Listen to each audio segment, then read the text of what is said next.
नमस्कार बच्चों, आपका दृष्टि यूट्यूब चैनल में स्वागत है।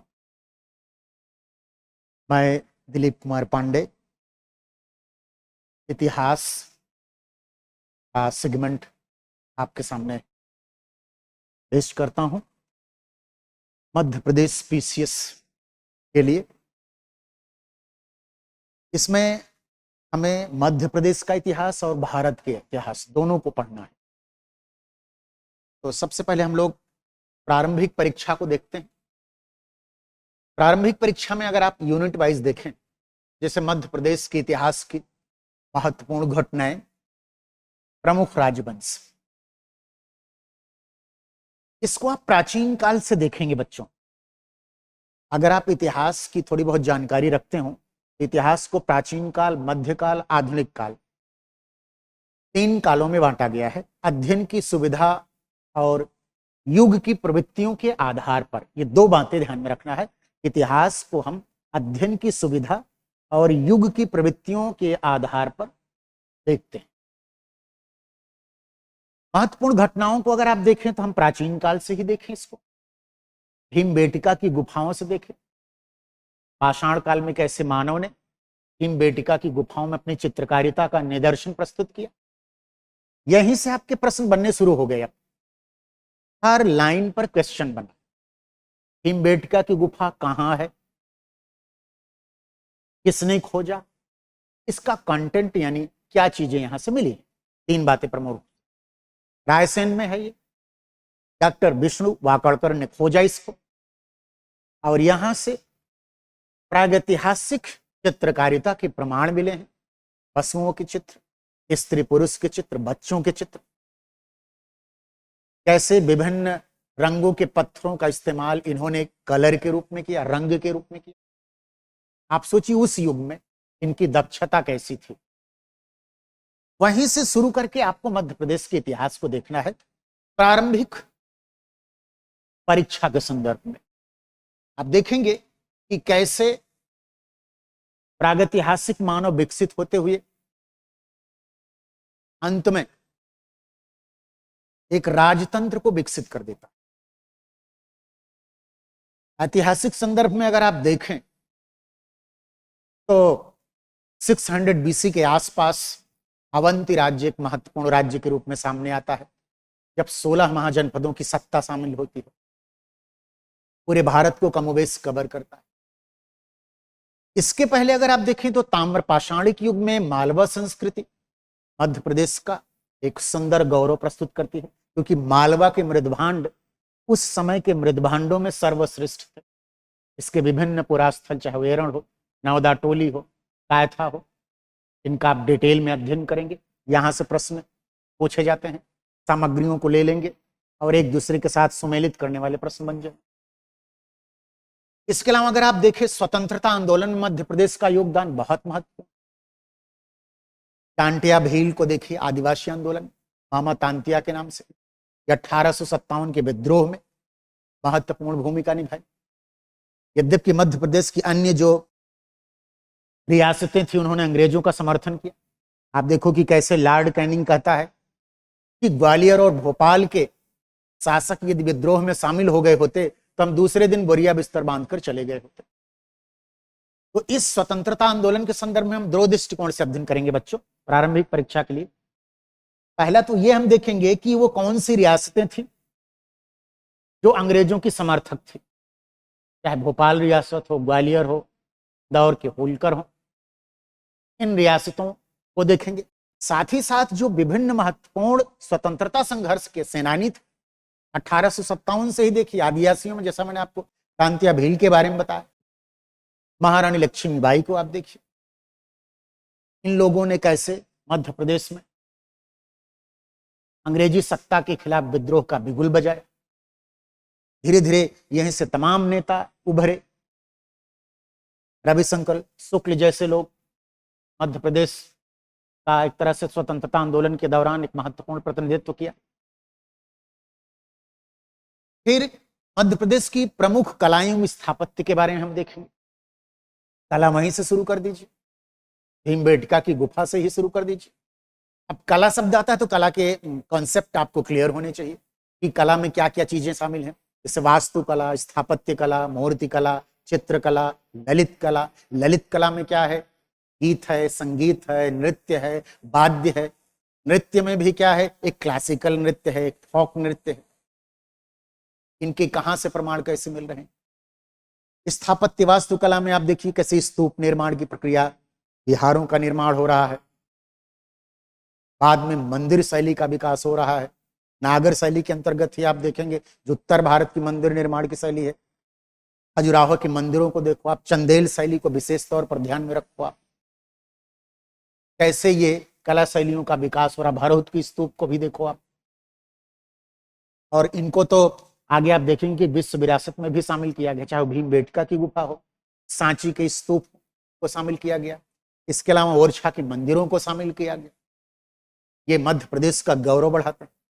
तो इनका पूरा आपको डिटेल होना चाहिए, क्योंकि कभी भी किसी भी ढंग से क्वेश्चन आपसे पूछ सकते हैं। मध्य प्रदेश की प्रमुख जनजातियां, प्रमुख जनजातियों में आप देखो तो भील जाति है, कोल है, कोरिया है, सहरिया है, कोरबा है, कैरकै है। ये जो जनजातियां हैं इनकी क्या इन परंपराएं हैं, वेशभूषा, खान पान, रहन सहन, वस्त्र परिधान को देखेंगे। बोलियां देखेंगे कि कैसे बुंदेलखंडी बोली जाती है। इनकी जो विभिन्न बोलियां हैं उनके बारे में आपको स्पेसिफिक रूप में जानकारी होनी चाहिए।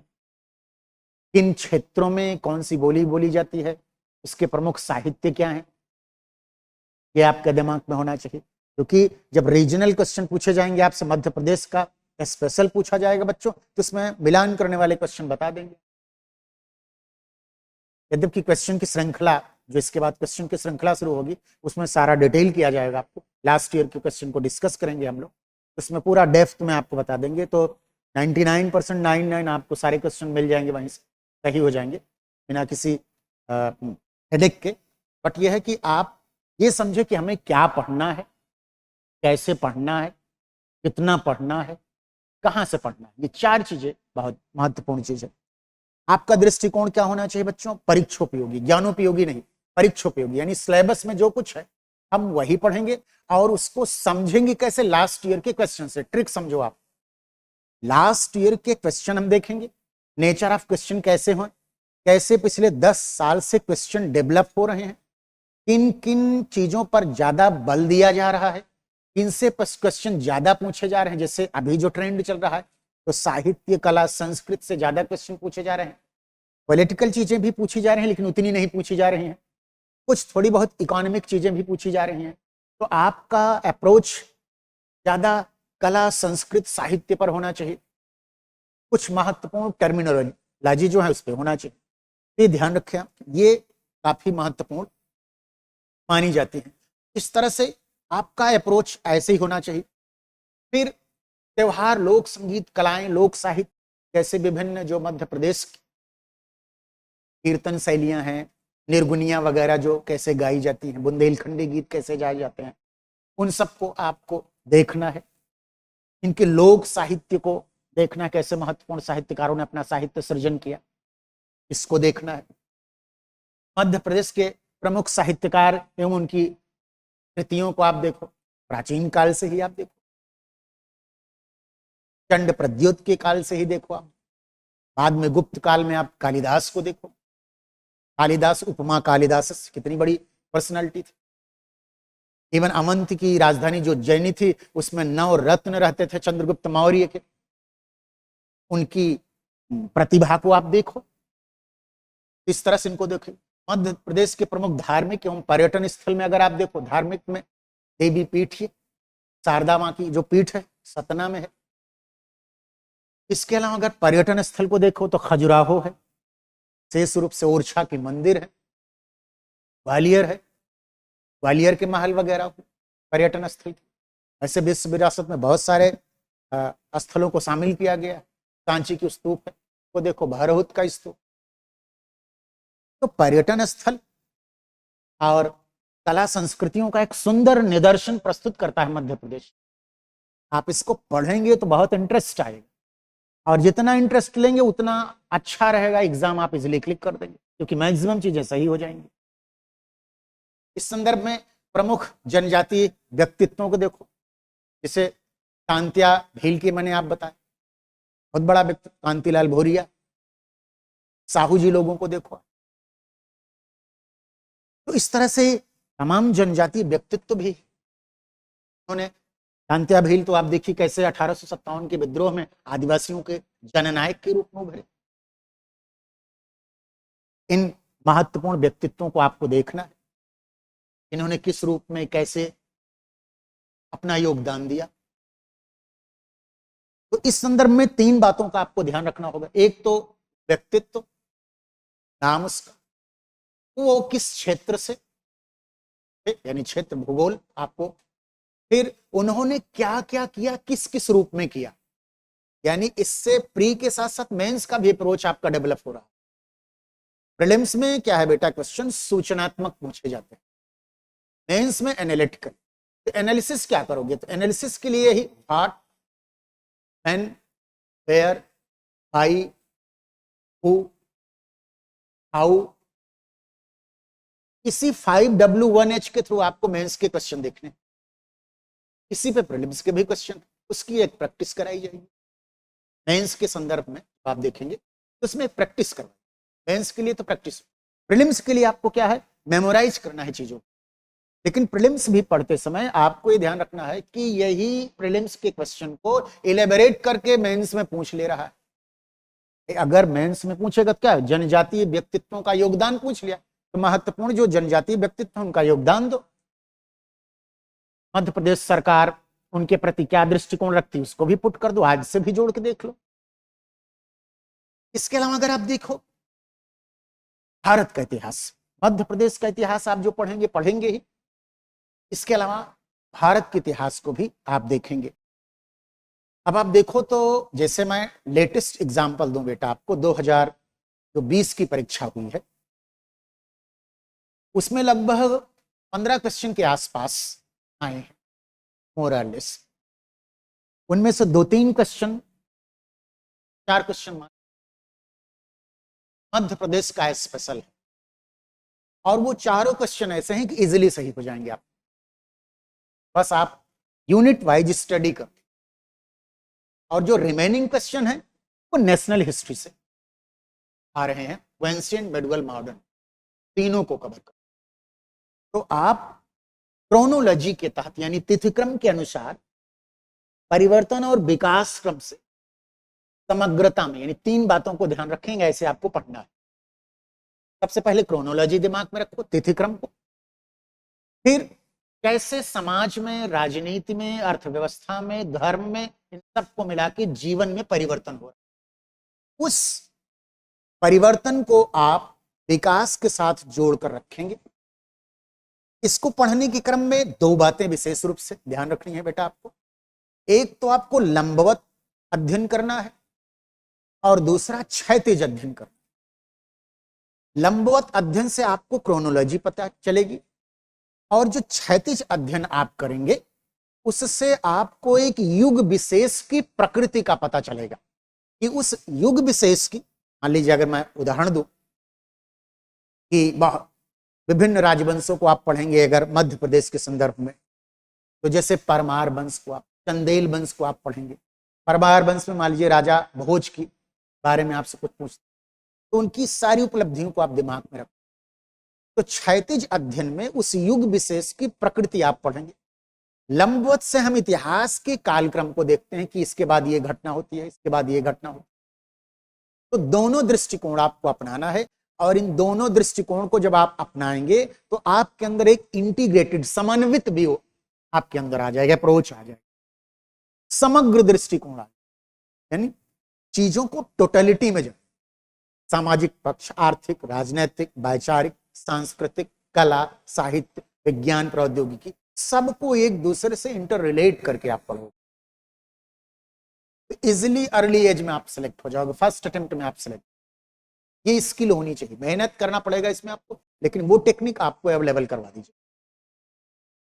भारत के इतिहास में अगर आप देखें, प्राचीन एवं मध्यकालीन भारत के इतिहास की प्रमुख विशेषताएं, घटनाएं एवं उनकी प्रशासनिक, सामाजिक, आर्थिक व्यवस्थाओं को आपको पढ़ना है। तो सीधे विशेषताओं को आप पाषाण काल से ही शुरू कर दो, यानी भीमबेटका की गुफा से ही शुरू कर दो, कैसे आदि मानव था, फिर कैसे वो आधुनिक मानव बन गया, फिर कैसे कैसे राज्य तंत्र विकसित हो रहा है, कबायली सिस्टम मोनार्कियल सिस्टम में, कबायली समाज राजतंत्र में, फिर साम्राज्यवाद की संकल्पना आती है तो राजतंत्र का विकास आप देखिए, फिर समाज कैसे कबायली समाज, फिर वर्गीय संरचना समाज में आता है, स्त्री की दशा कैसे विवाह संस्था जैसे जन्म लेती है, कैसे खान पान रहन सहन वस्त्र परिधान परंपराएं विकसित होती, कैसे बाद में धार्मिक पक्ष में आप देखोगे पूजा पद्धति, क्रिया पक्ष, दार्शनिक पक्ष, वैचारिकता का विकास हो रहा है, अर्थतंत्र में कैसे बार्टर सिस्टम, इनमें यानी वस्तु अदला बदला की जो प्रणाली थी, मटके जो है ले लो गेहूं दे दो, जो बार्टर सिस्टम था, कैसे फिर ये एक मोनेट्रियल यानी मौद्रिक अर्थव्यवस्था, सिक्के आए, मुद्रा तंत्र का विकास हुआ, योग धंधे विकसित हुए, व्यापार वाणिज्य का विकास हुआ, कैसे देशी व्यापार वाणिज्य के साथ यानी भारत की सीमा में व्यापार वाणिज्य के साथ साथ हमने विदेशों से व्यापार वाणिज्य किए। प्राचीन काल में अगर आप देखेंगे इसको तो कैसे हम मेसोपोटामिया की सभ्यता से व्यापार वाणिज्य करते थे, हड़प्पा सभ्यता से, मिस्र की सभ्यता से हमारा व्यापार वाणिज्य होता था, कैसे हमने अफगानिस्तान में उपनिवेश बसाए,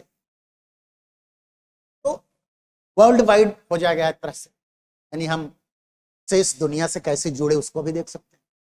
बाद में आप देखेंगे कि प्राचीन काल में ही विदेशी आक्रमण हो रहे हैं, पारसिकों के आक्रमण हो रहे हैं, एरियस के आक्रमण, फिर यूनानी आक्रमण सिकंदर के नेतृत्व में, फिर इंडो बैक्ट्रियन आक्रमण हो रहे हैं, विदेशी भी धीरे धीरे भारत में आ रहे हैं, इससे समाज में भी एक जटिलता पैदा हो रही है, तो व्रात्य छत्री के रूप में शासकों को दर्ज किया जा रहा है, समाज में कैसी जटिलताएं विकसित हो रही हैं, देखोगे कैसे चुनौतियां पैदा हो रही हैं, कैसे घटनाएं एक दूसरे को प्रभावित कर रही हैं, कैसे प्रशासनिक व्यवस्था के तहत विभिन्न अधिकारी वर्ग का अभ्युदय हो रहा है,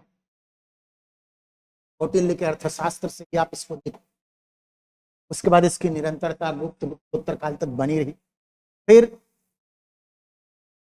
अरबों का आक्रमण होता है, इस्लामिक सत्ता स्थापित होती है, दिल्ली सल्तनत, दिल्ली सल्तनत में कैसे गुलाम वंश और खिलजी वंश और तुगलक वंश, सैयद वंश, लोधी वंश स्थापित होते हैं, कैसे कुछ क्षेत्रीय दक्षिण भारतीय राज्य अभ्युदित होते हैं, चाहे वो विजयनगर हो, बहमनी हो, वो भी आप जो परीक्षों पे होगी उनको देखेंगे, महत्वपूर्ण पर्सनालिटी को, उनकी विजय को, उनके साहित्य को देखेंगे।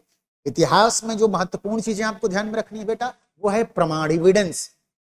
एविडेंस के दो रूप में, एक पुरातात्विक प्रमाण है जिसमें अभिलेख, सिक्के, चित्रकारिता, भवन, बिल्डिंग्स वगैरह के मृद भांड, साहित्य में कैसे जो विभिन्न चाहे धार्मिक साहित्य हो, लौकिक साहित्य हो, बौद्ध जैन ब्राह्मण साहित्य हो, इस्लामिक साहित्य हो, यूरोपियंस के विवरण हो, विदेशी यात्रियों के विवरण हो, इनको देखना है, इन्हीं के थ्रू हमें चीजों को समझना है और इसको आप सीक्वेंस में माइंड में सेट करोगे शतरंज के गोट की तरह, के बाद देखो आप इजिली चीजों को हैंडल कर लोगे।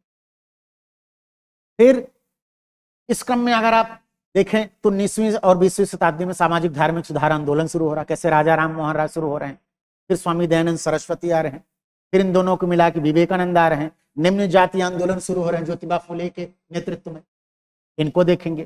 फिर धीरे धीरे अंत में 20वीं शताब्दी में हम देखते हैं तमाम समाज सुधारक आते हैं। इस संदर्भ में ब्रिटिश सरकार ने विभिन्न कानूनों को भी बनाया, चाहे वो सती प्रथा हो, विधवा पुनर्विवाह हो, और विवाह की बाल विवाह को समाप्त करने के लिए चीजें उनको देखेंगे हम। स्वतंत्रता संघर्ष में राष्ट्रीय आंदोलन में हम देखेंगे कैसे 1857 का विद्रोह होता है, फिर राष्ट्रवाद आता है हमारे देश में, शोषण के परिणाम स्वरूप ब्रिटिश शासन के द्वारा जो शोषण हुआ। इसके पहले बैकग्राउंड में हम यूरोपीय कंपनियों का आगमन देखेंगे, कैसे पुर्तगाली आए, डच आए, अंग्रेज आए, डेन आए, फिर फ्रेंच आए, सब में एक संघर्ष हुआ आपसी में, अंग्रेज कैसे विजय हुए, फिर अंग्रेजों ने हमें कैसे गुलाम बनाया, हमारे संसाधनों से हम ही को लड़ाकर एक एक करके हमको जीत लिए और लगभग 190 साल तक गुलाम बनाए रखे। फिर हम देखते हैं कि आईएनसी का गठन होता है, एक संगठनात्मक आंदोलन शुरू होता है, इसमें मॉडरेट यानी उदारवादी आते हैं, अनुदारवादी, फिर क्रांतिकारी, फिर गांधी आते हैं, समाजवादी, साम्यवादी, फिर कुछ पृथकतावादी मुस्लिम लीग आती है, सबके समेकन से आंदोलन चलता है। फिर एक दुखद त्रासदी होती है जब हमारे देश का विभाजन होता है 1947 में। तो इस तरह से हम देखते हैं इन आंदोलन के विभिन्न जो वैचारिकता थी उसको। इस संदर्भ में हम देखेंगे कृषकों ने क्या आंदोलन किया, मजदूरों ने क्या, आदिवासियों ने क्या किया, इनके आंदोलन को देखेंगे। स्वतंत्रता के पश्चात आप जानते हैं कि जब भारत स्वतंत्र हुआ लगभग 565 रियासतें थी। कैसे हमारे लौह पुरुष सरदार वल्लभ भाई पटेल ने स्टैंड स्टिल एग्रीमेंट और इंस्ट्रूमेंट ऑफ एक्सेशन यानी जो है यथास्थिति संधि और विलय पत्र के द्वारा बहुत सारी रियासतों को मिलाया, भारत का एकीकरण किया। और इस संदर्भ में आप देखेंगे कि फिर मध्य प्रदेश का भी पुनर्गठन हुआ। इस राज्य मध्य प्रदेश के संदर्भ में और फिर स्वतंत्रता के बाद आप देखिए कि कैसे नेहरू मॉडल आया हमारे देश में। नेहरू ने राष्ट्र निर्माण के लिए क्या प्रोग्राम शुरू, पंचवर्षीय योजनाओं को आप देखेंगे। विज्ञान प्रौद्योगिकी के क्षेत्र में कैसे विकास होता है, IIT वगैरह आते हैं। नई शिक्षा नीति आती है हमारे देश में, नई औद्योगिक नीति आती है। भारत ने एक स्वतंत्र विदेश नीति का निर्माण किया। पंचशील हो, गुटनिरपेक्षता हो, शस्त्रीकरण हो, उपनिवेशवाद साम्राज्यवाद के अंत की बात हो, इन सब चीजों को हम लोग देखेंगे। तो इस तरह से हम जो है मध्य प्रदेश और भारत के इतिहास को प्रारंभिक परीक्षा के संदर्भ में देखेंगे। और अगले वीडियो में आपको मिलेगा कि प्रारंभिक परीक्षा जो मध्य प्रदेश की अभी तक हुई है उनमें जो क्वेश्चन आए हैं उनको हम डिस्कस करें। पहले प्रीलिम्स का होगा, फिर अंत में अन्य प्रोग्राम के बारे में भी हम लोग सोचेंगे। प्रीलिम्स के बाद आप देखें कि मेंस का जो है कैसे मेंस के क्वेश्चन को हम हैंडल करें। मेंस में एक चीज आपको स्पष्ट कर दूं कि विश्व इतिहास को हटा दिया गया है। ये आपका जो लेटेस्ट सिलेबस है, यानी जो परीक्षा होगी, वैकेंसी जिसकी आने वाली है यानी 2021, उस परीक्षा में विश्व इतिहास, इसमें हम देखेंगे कि हड़प्पा सभ्यता से लेकर के 10वीं शताब्दी तक का समझ। यहां कुछ चीजें शेयर कर दूं कि जैसे 3 तरह के क्वेश्चन आपके मेंस में आएंगे। एक तो क्वेश्चन आएगा जिसे आप 20 से 25 शब्दों में लिखेंगे, दूसरा आएगा आप 100 शब्दों में लिखेंगे, और तीसरा आएगा जो आप 300 शब्दों में लिखेंगे। 20 से 25 शब्दों के क्वेश्चन की लिखने की आपको प्रैक्टिस करनी पड़ेगी। इसमें ट्रिक ये है कि किसी भी अगर टॉपिक, कोई भी अगर एक व्यक्तित्व दे दिया गया, उसके बारे में आपको 20 से 25 शब्दों में गागर में सागर भरने वाली रणनीति अपनानी होगी। कि मान लीजिए अगर आपको एग्जाम्पल के लिए दे दिया गया कौटिल्य, अब कौटिल्य के बारे में आप ऐसा लिख दो कि आपको 3 में या 3 दे दे, या अगर 3 नहीं देता है तो कम से कम 2.5 नंबर दे दे। ये स्ट्रेटेजी आपकी होनी चाहिए। आप क्या लिखो कि कौटिल्य कौन था, तो कौटिल्य मौर्य साम्राज्य का प्रणेता था, चंद्रगुप्त मौर्य का प्रधानमंत्री था, अर्थशास्त्र का लेखक था। इसने राज्य के यथार्थवादी सिद्धांत को दिया और इसे भारत का मैकियावली कहते हैं। मैंने एक आपको लाइव मतलब एक मॉडल दे दिया, मॉडल आंसर एक दे दिया। अब आपके दिमाग में आ जाएगा कि अगर इतनी चीजें हम हर प्रश्न में शेयर कर देंगे तो हमें कोई SDM बनने से रोक सकता है क्या? कोई नहीं रोक सकता, क्योंकि कौटिल्य पर इससे ज्यादा संभव ही नहीं है। हमने तुलना भी कर दी, तो ये प्रैक्टिस आपको करनी पड़ेगी। या नगर नियोजन को 100 शब्दों में, हड़प्पा के नगर नियोजन को 100 शब्दों में पूछ लिया। 100 शब्दों में लिखने के लिए आपको यद्यपि प्रैक्टिस करवाई जाएगी, मेंस की क्लास में प्रैक्टिस करवाई जाएगी, तो मेहनत करेंगे आप तो इजीली आप सिलेक्ट हो जाएंगे। तो इसमें आप 100 शब्दों में सबसे पहले 20 शब्दों में आप इंट्रोडक्शन दें, फिर कम से कम आप 70 शब्दों में डिमांड आप क्वेश्चन यानी जो मूल डिमांड है उसको लिखें, और फिर उसके बाद आप 10 शब्दों में निष्कर्ष दें। 70 शब्दों में लिखते समय यहां आपको थोड़ा सा कंपैरेटिव व्यू रखना होगा, तुलनात्मक व्यू रखना होगा कि कैसे आप तुलना करें। इंडस वैली के नगर नियोजन की तुलना आप लंदन की और पेरिस के शहर से तुलना कर रहे हैं, मेसोपोटामियाई नगर से कर रहे हैं, तो थोड़ा सा स्टैंडर्ड बढ़ जाएगा आपका। तो उसको लगेगा कि नहीं, आज की स्मार्ट सिटी से आप जोड़ दो, मोदी सरकार की, केंद्र सरकार की जो स्मार्ट सिटी वाली योजना है उससे भी जोड़कर देखो, तो टीचर को लगेगा कि नहीं नहीं ये तो वास्तव में प्रशासनिक अधिकारी बनने लायक, ये सारी चीजों को इंटीग्रेटेड व्यू में समझ रहा है, समन्वित रूप में समझ रहा है। इसी तरह से 300 शब्दों में थोड़ा सा और एनालिसिस करनी होगी आपको कि किसी काल विशेष का, जैसे मौर्य प्रशासन की प्रकृति पूछ ले आपसे, तो कैसे राज्य का स्वरूप आप बताएंगे, एक दो उदाहरण देंगे चंद्रगुप्त मौर्य और अशोक का, फिर कैसे केंद्रीय प्रशासन, प्रांतीय प्रशासन, स्थानीय प्रशासन, कैसे चेक एंड बैलेंस है, कैसे इनकी आर्मी है, कैसे इनका रेवेन्यू सिस्टम है, इन सारी चीजों को आप देखेंगे। इस तरह से प्रैक्टिस करेंगे आप तो धीरे धीरे आप डेवलप कर लेंगे आंसर राइटिंग, और एक बार जब आपके अंदर अंडरस्टैंडिंग आ जाएगी इजिली आप इसको हैंडल कर लोगे। जो सबसे महत्वपूर्ण बात होती है इसकी प्रैक्टिस आपको करनी पड़ेगी। अब ये 10वीं शताब्दी तक आपको पढ़ना है, यानी एक तरह से आप देखो कि पहली यूनिट में हम कमोबेश प्राचीन काल का अध्ययन करेंगे। अब इस प्राचीन काल के अध्ययन में हम सिर्फ प्रशासनिक को ही नहीं देखेंगे बल्कि कला संस्कृति से भी संबंधित आपसे प्रश्न पूछ सकते हैं, पर्टिकुलरली जैसे मौर्य कला पर आपसे पूछ लिया, तो मौर्य कला का जैसे नाम आया तो मौर्य कला की क्या खास बात है कि मौर्य कला के दो रूप हैं, एक राजकीय कला है, एक लोक कला है। राजकीय कला में क्या है, पाटलिपुत्र का राजप्रसाद है, स्तंभ है, स्तूप हैं, गुफाएं हैं। लोक कला में कैसे जो है यक्ष यक्षिणियों की मूर्तियों का निर्माण हो रहा है, कैसे मौर्य कला काष्ठ कला से मुक्त होती है, कैसे आने वाले समय के लिए ये प्रेरणा स्रोत बनती है। इस तरह से हम आंसर लिखेंगे और यही डिमांड है उसकी, इसकी प्रैक्टिस करनी पड़ेगी आपको। तो ये सारी चीजों को आप तुलनात्मक ढंग से लिखेंगे। अगली यूनिट आप देखिए कि 11वीं से 18वीं, यानी ये एक तरह से आप देखिए ये मध्यकाल आ गया। मध्यकाल में आपको महत्वपूर्ण प्रश्न मिल जाएंगे। अब इसमें आप देखो, एक तो जैसे सबसे पहला प्रश्न तो यही बनता है कि राजपूतों की पराजय का कारण क्या है, उनकी लीडरशिप, उनकी स्ट्रेटजी, उनकी आर्मी, या उनका थोड़ा सा स्टैटिक अप्रोच कैसे था, ये इस कारण वो हार गए। रणनीति अच्छी नहीं थी, नेतृत्व अच्छा नहीं था, संगठन अच्छा नहीं था, आर्मी अच्छी नहीं थी, गुप्तचरी अच्छी नहीं थी, क्या अच्छी थी क्या नहीं अच्छी थी, क्यों हार गए, इन सब का आपको विश्लेषण करना। इसी संदर्भ में आप देखेंगे कि कैसे मुगल शासक, उनका प्रशासन में जैसे आपसे पूछ सकते हैं कि मनसबदारी व्यवस्था की क्या खास बात थी, मनसबदारी जो व्यवस्था थी ये कैसे इससे ज्यादा विकसित लॉर्ड कॉर्नवालिस ने किया जो एडमिनिस्ट्रेटिव सिस्टम है। फिर वही आईसीएस जो है स्वतंत्रता के बाद कैसे, फिर आज ग्लोबलाइजेशन की राह में आईएएस कैसे काम कर रहा है, सेकंड एनआरसी वगैरह की जो रिपोर्ट आ रही है, प्रशासनिक आयोग जो बने उन्होंने कैसे एडवाइस की, इन सब से जोड़ करके आपको अध्ययन करना होगा तो आपको शानदार अंक मिलेंगे। ये सारी चीजें डेवलप कराई जाएंगी आपको, इनको आप कैसे जोड़ेंगे तो इस तरह से प्रश्न बन सकते हैं।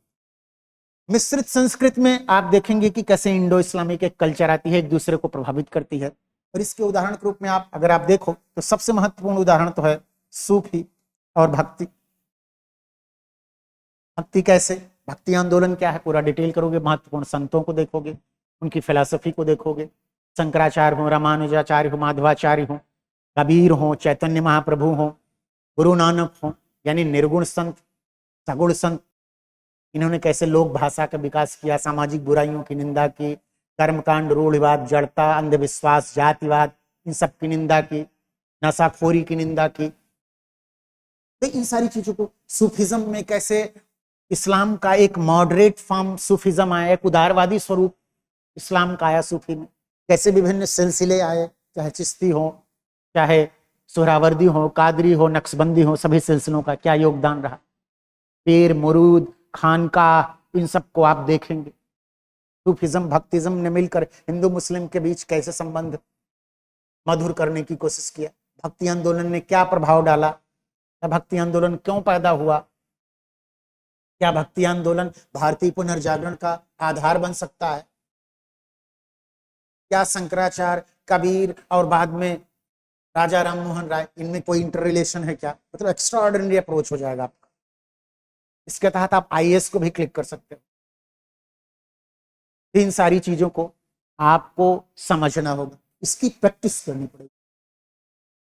फिर ब्रिटिश शासन का भारतीय अर्थव्यवस्था पर प्रभाव, इसमें 20 शब्द में भी आ सकते हैं, 100 शब्द में भी, 300 शब्द में आएंगे।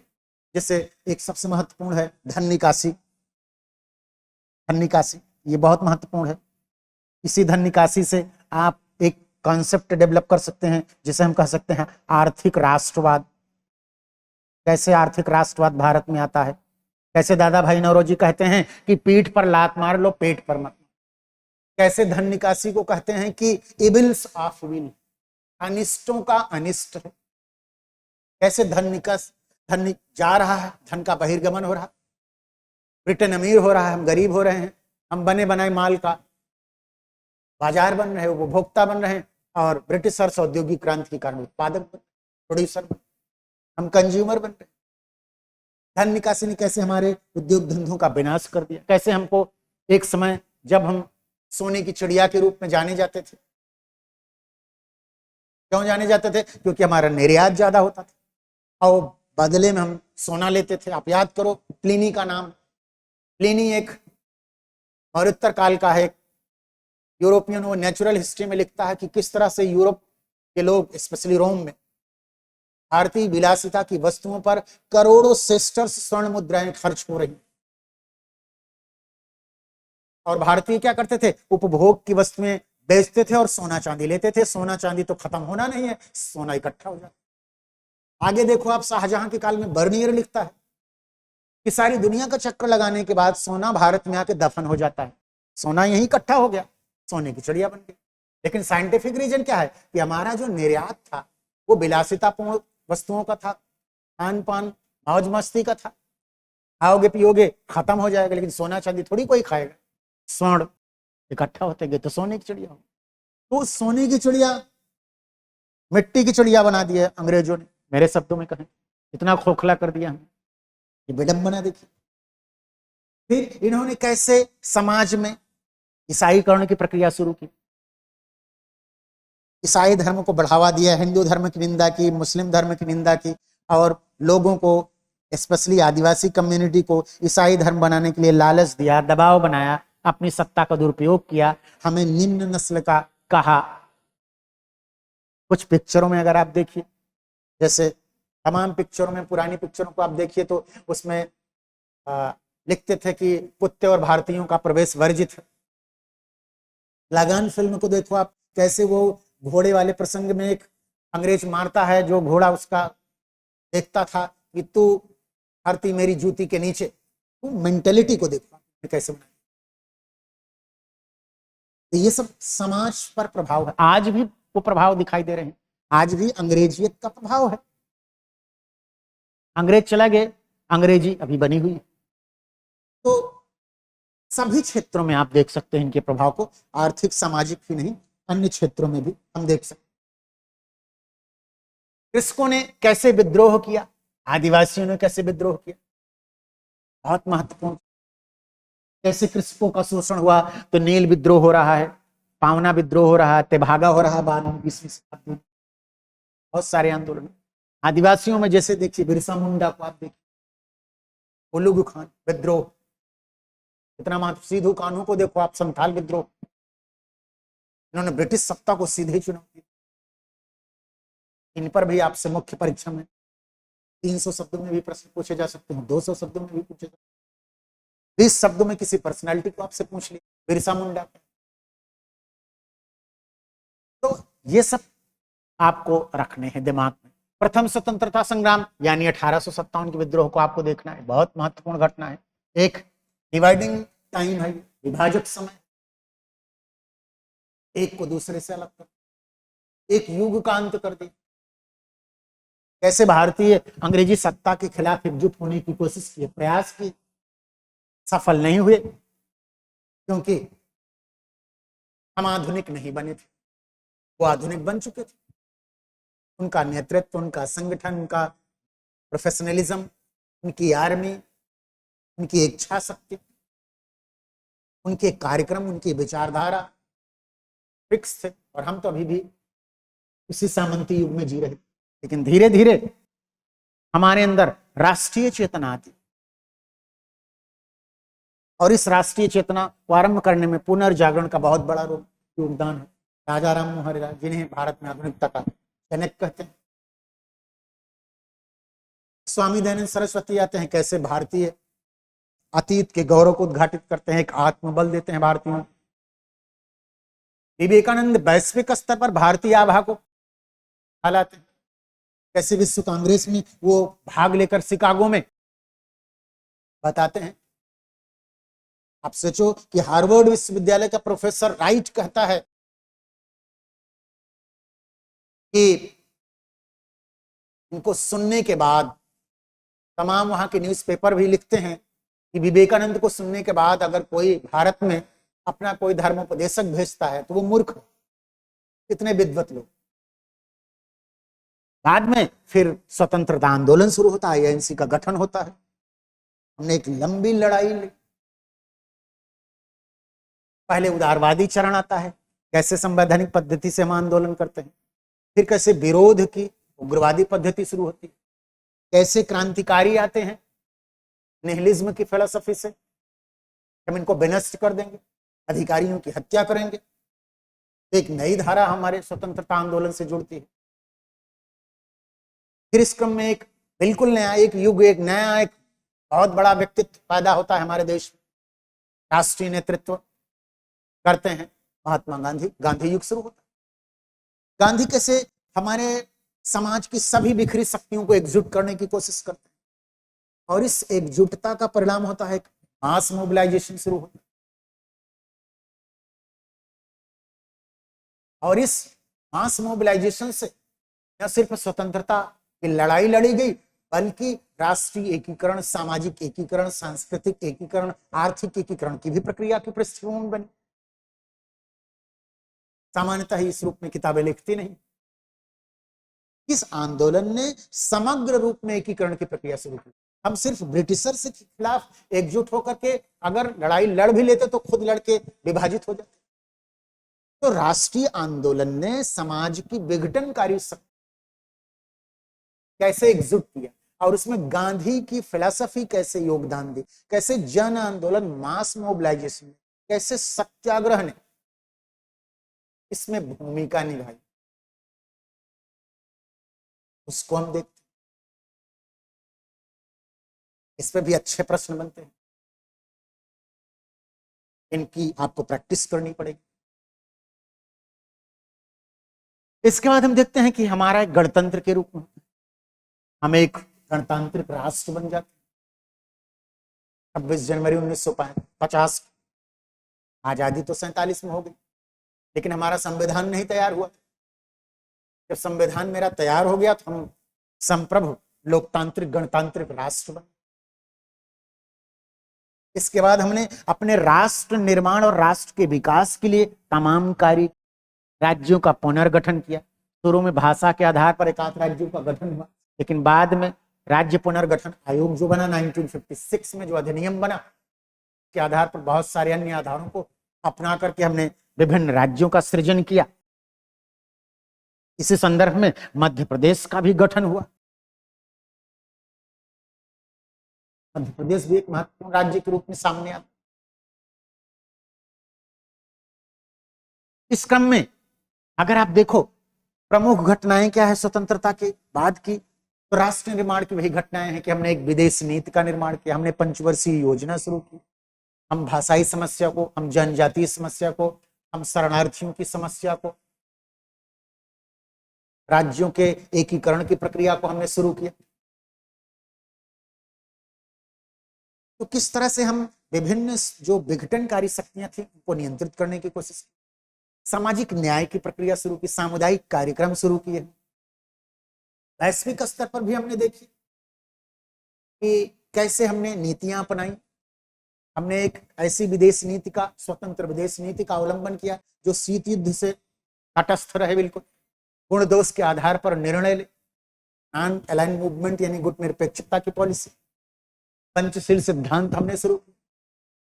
हमने एक शांति पूर्ण विश्व की संकल्पना सामने रखी, न्याय संगत विश्व की संकल्पना रखी, अस्त्र शस्त्र का निशस्त्रीकरण का विरोध किया मैंने।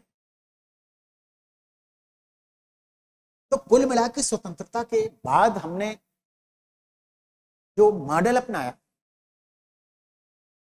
जबकि उसमें भी कुछ कमियां थी, इसी कमियों में एक कश्मीर समस्या, तो विभिन्न जो घटनाएं घटी कहीं न कहीं से भारत की एकता अखंडता को प्रभावित भी किया थोड़ा बहुत, लेकिन कुशल नेतृत्व, मजबूत नेतृत्व और विदेश नीति पर आम सहमति जो हमारे देश में, उसने हमारे देश को मजबूत बनाया। ये महत्वपूर्ण।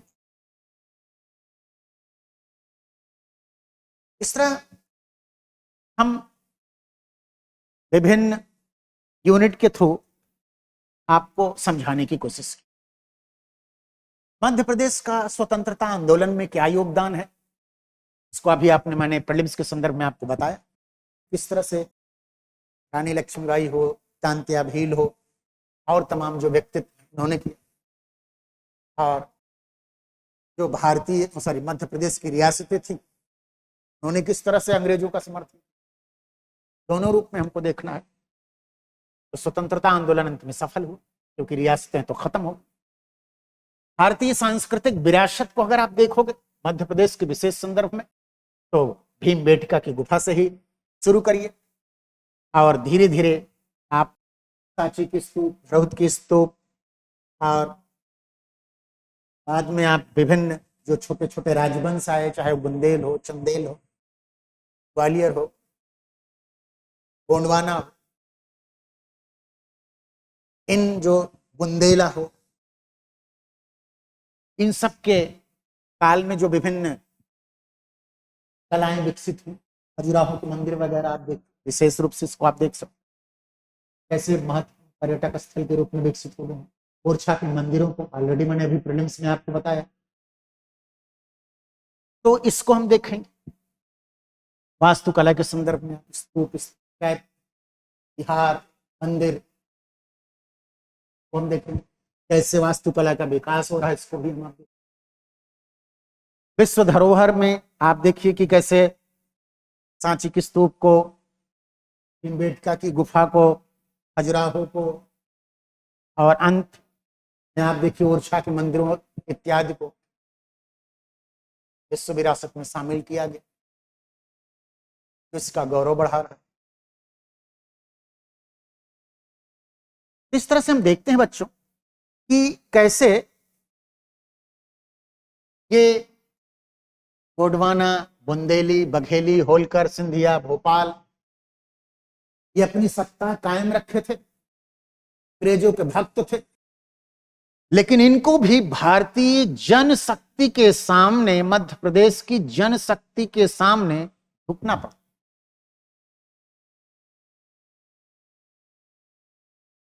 और फिर हमारा एक वर्तमान मध्य प्रदेश विकसित होता है, सामने आता है, यद्यपि बाद में इससे टूट करके 2000 में छत्तीसगढ़ बन गया।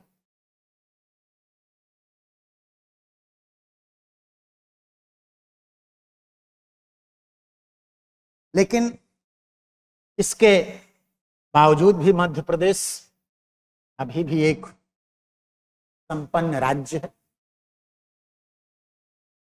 से और प्रगतिशील, विकसित बनाना, आने वाली इसकी ब्यूरोक्रेसी, आप लोग इसमें कार्य बन करके अपना योगदान दें। इन्हीं बातों को आपको ध्यान में रखना है इतिहास विषय,